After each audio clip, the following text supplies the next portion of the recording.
Hey everybody, Ed here with the Digital Digest, and today I wanted to share a quick comparison between the Panasonic DMC-FZ1000 on the left and the Sony FDR-AX100 on the right.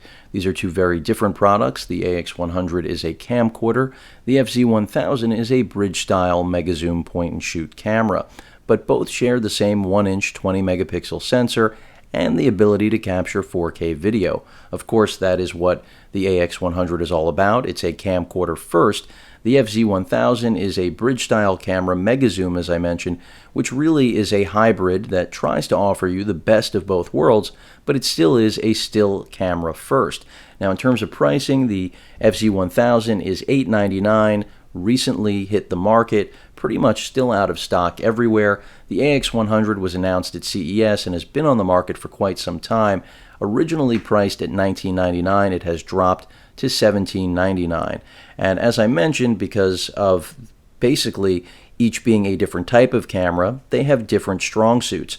So I'm going to start out with the FZ1000. You can see it's got a 25 to 400 millimeter piece of Leica glass here, f2.8 to f4 aperture. So a very solid range and a very fast piece of glass that's fixed onto this camera to accommodate that 1-inch sensor that again is the same sensor you're going to find in the AX100, and I mean that pretty much literally.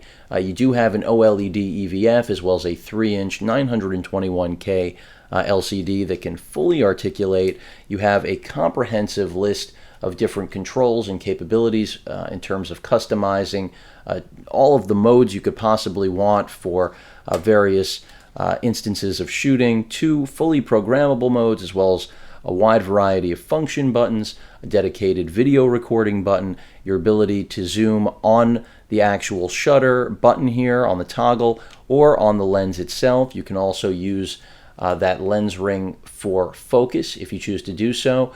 The onboard image stabilization is very good, but when it comes to capturing 4K video, that's one area where you're reminded that the FZ1000 is really not a video camera.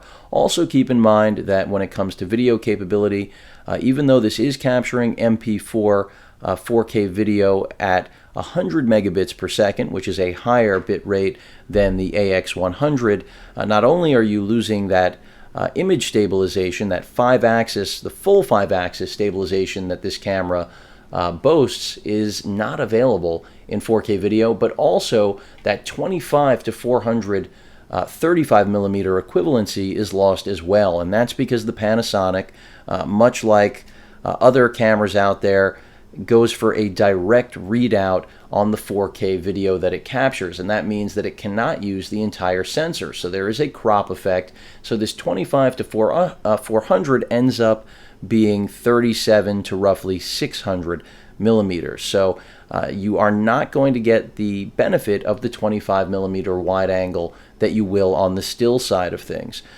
This also captures 720p video at 120 frames per second, something the AX100 also does, but something that I think is worth pointing out considering, again, this is a still camera first.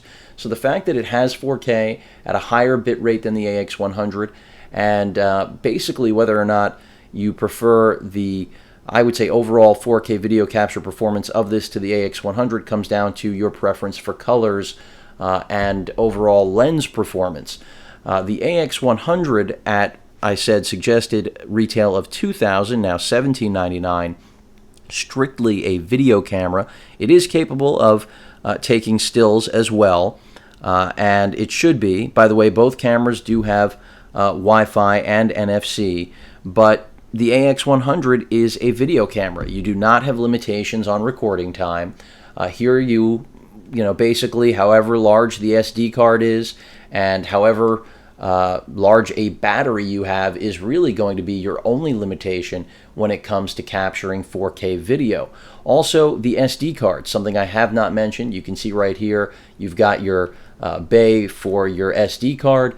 The AX100, because it captures 4K in XAVC-S at 60 megabits per second, it does not require SD cards that are as fast as what the FZ1000 requires for its 100 megabit MP4 file size when capturing 4K. So less expensive SD cards and pretty much more flexible when it comes to SD cards for that reason. A good example, the PNY Elite 256 gig card that I record most of my footage for the channel on works perfectly fine here in the AX100, but because it is not a UHS Speed Class 3 card, it does not work in the FZ1000. Now, when it comes to video, you've got far more features here, and you should. This is a video camera. You've got a Zeiss lens. This is not the same reach as the FZ1000. You're looking at a 18x with clear image, but on its own, it's not going to match the 16x lens that's in the FZ1000. You're looking at something more like 29 to almost 400 in 35 millimeter equivalency. Of course, with clear image zoom, again, you can, reach out even more. In terms of the glass itself, you can see f2.8 right there at its brightest, and it really does perform very, very well. You can watch any of my samples from either of these cameras, and they both are fantastic. And as I mentioned earlier, your preference for 4K is really going to come down to what you need in terms of features, what your budget permits, because neither is a light solution. Also, when it comes to shooting video, there's no question that I think the camcorder body is still the more natural feel for steady, braced shots without having to put together a support system like the FZ1000, in my opinion, really does need. That's not to say you can't shoot handheld. All of my samples pretty much are handheld from the FZ1000 that I've put up, but the AX100, because of its image stabilization and actual design, is just going to fare better when it comes to keeping a hand steady. It also has an OLED viewfinder, much like the FZ1000. As you can see, it does articulate in order to give you different framing levels. So if you want to use it as I just did, you can. This is something Sony started incorporating into its camcorders several years back. In terms of output, of course, HDMI for capture, not just for viewing, as well as monitoring capability, something you will not get on the FZ1000. We've also, on the back here, forget even going through controls, but you may have noticed the neutral density filters right here. That is another great video feature you're not going to have with the FZ1000. It's something Sony even incorporates into the RX10, because they know if you really do have a competent video camera mode, in this case it's literally a video camera, but with the RX10, very competent video solution, neutral density filters are pretty much a must-have. So luckily they incorporated it, and it's a non-issue here on the AX100. And because you've got 3 different modes, even better. So great to have it built in, much like most of the features that this has. At the end of the day, though, many will be disappointed because it is a traditional consumer camcorder. But remember, this video is all about 4K for the masses, and even though these are both still very expensive, they don't come in anywhere near where a GH4 with lenses or an A7S with capturing and lenses will run. Forget other systems that are in a whole nother ballpark. The AX100 also has a mount up here, hot shoe for accessories, so the FZ1000 also has one, but clearly designed for different uses, being that this is a video camera, and the FZ1000 is really, again, a hybrid mega zoom. The Sony also has superior onboard sound. It also will not record as much noise from its own zooming on its motor, almost nil actually, when compared to the FZ1000, which is going to record literally every grunt that this thing has to push out through the course of its zoom range. But keep in mind, if you're doing any professional or high-quality video work, you should have separate audio to begin with and should not be relying on the audio on board either of these. This does have 5.1 surround sound simulated through its mic, which is a nice touch if you need it. That does not apply to 4K video capture, though. And as I mentioned, this camera also does the exact same 120 frame per second 720p capture that the FZ1000 does. And it makes sense that we see a lot, or almost a mirror of features in some senses, because again, we're working with the same exact sensor, just leveraged in a different way. Another thing that reminds you this is a video camera, you have an actual a rocker, a toggle for zoom, something you aren't going to have here on this because this is a still camera. You have a rocker for the zoom, but it's not a traditional video style rocker. So just inherent advantages or disadvantages depending on how you're approaching your needs and what you really desire with your either $900 or $1,800 that's coming out of pocket. In terms of other things you should know, important video features here that don't exist in the FZ1000 world, well, not only the fact that XAVCS is on board. After all, I mentioned the 4K video capture here is not as high bit rate. It's 60 megabits versus the 100, so the FZ1000 in theory giving you more information for your money especially. But if you want to step out of the 4K realm, and the FZ1000, you immediately drop down to 1080p at 28 megabits per second in AVC HD. Here in Sony's world, at least with the AX100, you're getting what you pay for.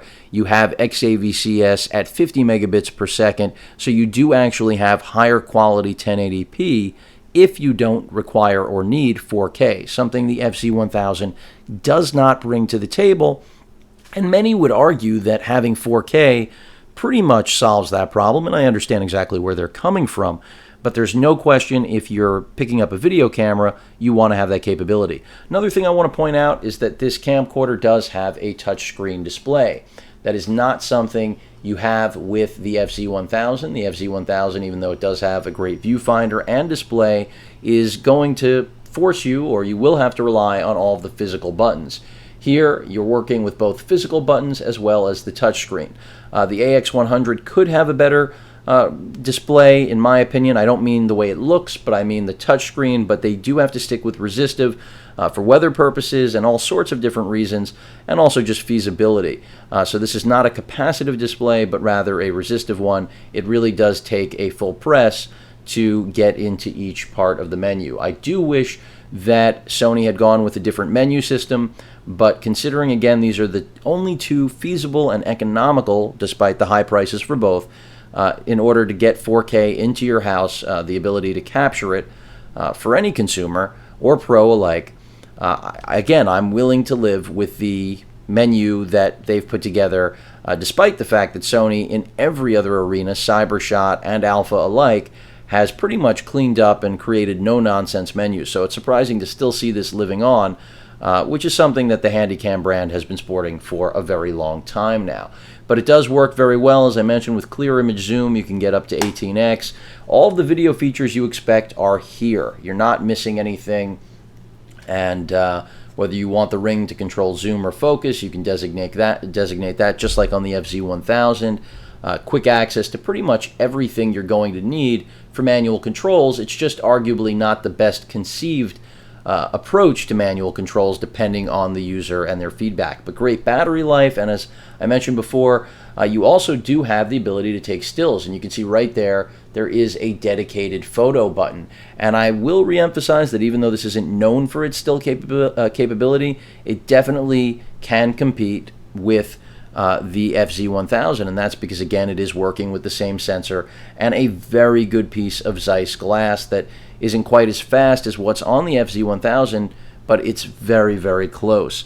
So it matters, you know, do you care about the 59 minute limitation of recording here? Do you care that you're starting at 37 rather than 29? I know I do, and I also care about the limitation of recording. Those are important things to me, as well as neutral density filters and the ability to step down to high quality XAVCS. But for many users, they're going to care more about the overall value the FZ1000 brings to the table, as opposed to everything I've just mentioned about the AX100. So for those of you like me trying to figure out which is the better solution, I can't give you a simple answer. In fact, the almost 15 minutes that this video has taken so far is really just to explain the key differences. I mean, battery life here pales in comparison to the AX100. There are so many advantages that the video camera has to offer still in this world where you might think video cameras are a dead segment. But in my opinion, the AX100 gives the segment a reason to still exist because it does deliver what many would I think, argue almost broadcast quality video in a package that's still very small. I know when we compare it to other cameras, like mirrorless interchangeables, the A7S, which can't internally record 4K, it looks like a giant. But when you put these two next to each other, I think they're much closer than many think. Granted, this is larger, as I mentioned earlier. I think it's far more suitable to shooting video than the FZ1000. But the 1000 is just so versatile, does so much for so much less. I mean, literally, you're talking about, twice the price over here, 1800 versus 9. So it's really a matter of what you need at the end of the day. And if you do need the video-centric standards, then you really should be getting the camcorder.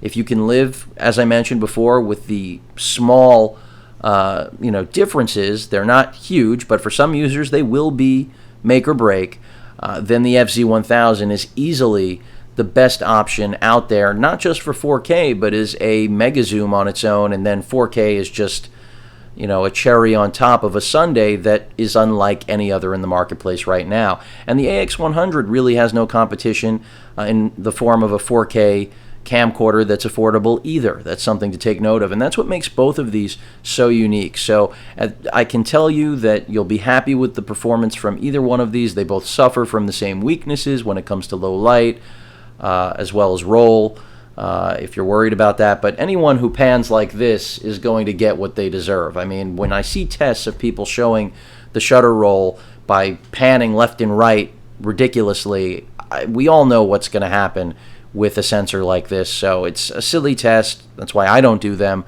But both of them suffer from it. Neither is a perfect device.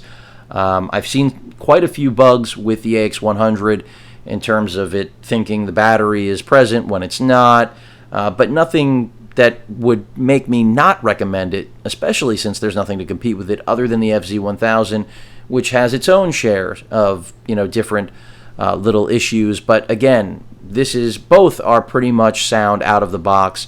In terms of firmware updates, I don't expect a lot because these are point-and-shoot cameras in essence. I mean, one is a handy cam, a camcorder. This is not neither is an interchangeable lens. They're both fixed lens options. And the FZ1000, Panasonic, also not known for doing firmware updates on cameras that they tend to refresh on a yearly and annual basis. But for the money, again, both are great options, but they fill different needs, even though they are the only two ways to affordably, and when I say affordable, I think it's clear already. I don't mean affordable to the average person, but affordable in the world where 4K is a standard. These are the least expensive, is a more appropriate way of getting your foot in the 4K door. And even if you don't have a 4K display, I can't stress enough that this is going to give you video that will stand the test of time, and you will be wishing that you had 4K 2-3 years from now, even a year, I should say, from now, when you don't, frankly. I know I went through the same thing with HD content, and I'm glad that I started early, because now the video I have from, it's not 10 years ago, but almost, it's 2005, 2006. I'm so glad that I have HD content from those years, because SD does not stand the test of time. And in the same way HD does today, still stand the test of time for so many years, 4K will do that even when we have 8K and beyond. So two great options right now. Really, you can't do better. If you step up into the interchangeable world, you're stepping into, as I call it, a black hole of spending when it comes to lenses, accessories, and all sorts of different things you'll need. Here, you are finished out of the box, and you have a functioning product for many years, both from reliable and, I would say, reputable, best-in-class manufacturers in the industry. Keep in mind, the sensor inside the Panasonic is the same Sony 20-megapixel sensor. So that is Sony's tech, essentially rebranded with Panasonic's processor, which, by the way, does focus faster than Sony's AX100, even with their firmware from June, which supposedly enhanced autofocus. You still will get superior autofocus from the FZ1000. But that pretty much covers everything. Again, this is a bona fide still camera that just happens to be a 4K gem. This is a 4K camcorder top to bottom that also gives you a bevy of different options that you just won't find. So both are great. It's a matter of what you need. Hope you enjoyed the video. Any questions or comments, please feel free to post them. And of course, as usual, please feel free to subscribe. Later.